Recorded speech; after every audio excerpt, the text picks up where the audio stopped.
আজকে সেই সকাল থেকে ভাবছি, আজ পৃথিবী ছেড়ে চলে গেল এমন একজন মানুষ, যিনি রাজনীতিতে আসলে কি কি ভূমিকা রাখলেন আর রাখলেন না, সেগুলি বারবার শুধু স্মৃতি আমাকে তাড়া করছে। কারণ আমি আমার জীবনের একেবারে তরুণ বয়সে, যখন এরশাদ বিরোধী আন্দোলন চলছিল, ওই সময় বেগম খালেদা জিয়াকে দেখেছি, শেখ হাসিনাকে দেখেছি। আজকে তুলনা করে কাউকে ছোট করব না, খাটো করব না, করতে চাইও না।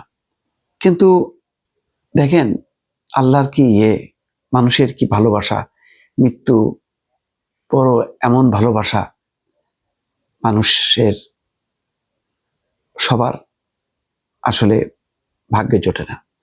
বেগম খালেদা জিয়ার প্রতি আজকে দলমত নির্বিশেষে ভালোবাসা। বেগম খালেদা জিয়া যেভাবে নির্যাতিত হয়েছেন, অত্যাচারিত হয়েছেন, তাকে কারাগারে ঢুকতে হয়েছে এই বাংলাদেশে মাটিতে, এবং কে ঢুকালেন? শেখ হাসিনা, তার দল আওয়ামী লীগ সরকার। কত বড় অন্যায়!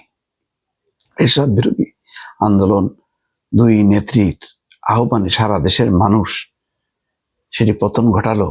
তারপর ঘটনা প্রবাহে রাজনৈতিক তিক্ততার সংঘাতে এমন দাঁড়ালো, অন্তত লম্বা সময় পেয়েছিল শেখ হাসিনা, কিন্তু সেটা ছিল তিক্ততা আর প্রতিহিংসায় ভরপুর।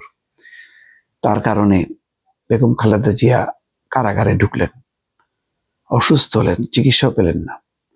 আমার বারবার একটা কথা জানতে ইচ্ছা করে, বেগম খালেদা জিয়া যে কত রাগ, ক্ষোভ বা তিক্ততা, এটা কিন্তু কখনো ওনার মুখ দিয়ে প্রকাশ পায়নি।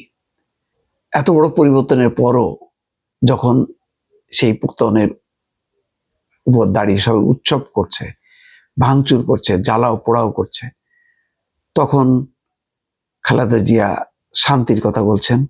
তার পুত্র তারেক রহমানও বলছেন কোনো সহিংসতা না। এখনো পর্যন্ত দেখেন, তারেক রহমান ঐক্যের কথা বলছেন, শান্তির কথা বলছেন, সমৃদ্ধির কথা বলছেন। ওই মার কাট জ্বালাও পোড়াও, এই কথা কিন্তু তার মুখে নেই। একইভাবে বেগম খালেদা জিয়াও কিন্তু কোনো উচ্ছ্বাস প্রকাশ করা, কোনো এই সুযোগে কটূক্তি করা, কোনো কিছু কিন্তু করছেন না। সেজন্য আমার জানতে ইচ্ছা করে, বেগম খালেদা জিয়া কি মৃত্যুর আগে সবাইকে ক্ষমা করে গেছেন নাকি জাননি? আমরা জানি না, আমি জানি না। বেগম খালেদা জিয়ার অত্যন্ত কাছের যদি কেউ থাকেন, হয়তো তারা জানতে পারেন তিনি বলে যেতে পেরেছিলেন কিনা, তিনি ক্ষমা করলেন নাকি কাউকে ক্ষমা করেননি। কারণ অন্তত শেখ হাসিনা ক্ষমার অযোগ্য অপরাধ করেছেন, খালেদা জিয়ার সাথে একেবারেই উচিত হয়নি। শেখ হাসিনা যখন ক্ষমতার তুঙ্গে, তখনও আওয়ামী লীগের অনেক নেতাকে আফসোস করতে জেনেছি যে দরকার ছিল না, কোনোভাবেই দরকার ছিল না এই আচরণটা। যদি সুযোগও দিতেন খালেদা জিয়াকে যে যান চিকিৎসা করে আসেন, নাও ফিরলে কি আসে যেত?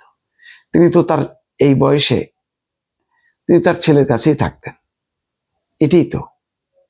কিন্তু সেটুকু করার সাহস রাখেননি বা সেটা করেননি। এত হিংসা, এত হিংস্র মনোবৃত্তি নিয়ে একজন নেত্রী আজকে দিল্লিতে পালিয়েছেন, আর একজন নেত্রী মুখে কোনো এই পতনের অর্থাৎ তার যে ক্ষোভের যে অবসান ঘটলো, তার যে তৃপ্তি ঢেকুর তোলা, প্রকাশ করা, নিন্দা করা, কোনো কিছু করলেন না। নীরবে তিনি পৃথিবী ছেড়ে চলে গেলেন। এই ঘটনা প্রবাহটা, এই মূল্যায়নটা কি আওয়ামী লীগের তো লক্ষ লক্ষ কর্মী সমর্থক আছে, নেতারা আছেন, তারা কি মূল্যায়ন করবেন? তারা কি তুলনা করতে পারবেন? তাদের নেত্রীর যে ভাষণগুলো তো এখনো আছে, প্রতিদিন তো শুনি মরে তো না, বয়স তো কম হলো না, কান্নাকাটি করে লাভ কি? এই যে কথাবার্তাগুলো এখনো রেকর্ডে আছে, ইউটিউবে আছে, সার্চ দেন। যে উক্তিগুলো, তার বিপরীতে শেখ হাসিনার ব্যাপারে কোনো উক্তি আছে কিনা? কিচ্ছু নাই, অথচ করতে পারতেন। ছোট ছোট বাচ্চারা যারা দুদিন এখনো রাজনীতিতে আসেনি, তারা যেসব অশালীন অশ্রব্য ভাষা ব্যবহার করছে, খালেদা জিয়া এত বড় দলের নেত্রী এবং যার প্রধান টার্গেট ছিলেন তিনি নিজে, তাকে করা হয়েছিল। আজকে তার মুখে কোনো মৃত্যুর আগে আমরা একটা শব্দ শুনি নাই। এটাই হচ্ছে খালেদা জিয়া। আমার বারবার সত্যি জানতে ইচ্ছে করে, খালেদা জিয়া কি মৃত্যুর আগে তার প্রতি যারা হিংস্র আচরণ করেছে, হিংসার চরিতার্থ করেছেন, কষ্ট দিয়েছেন, তাদেরকে কি তিনি ক্ষমা করে গেছেন নাকি ক্ষমা করেননি? ভালো থাকবেন। আল্লাহ হাফেজ।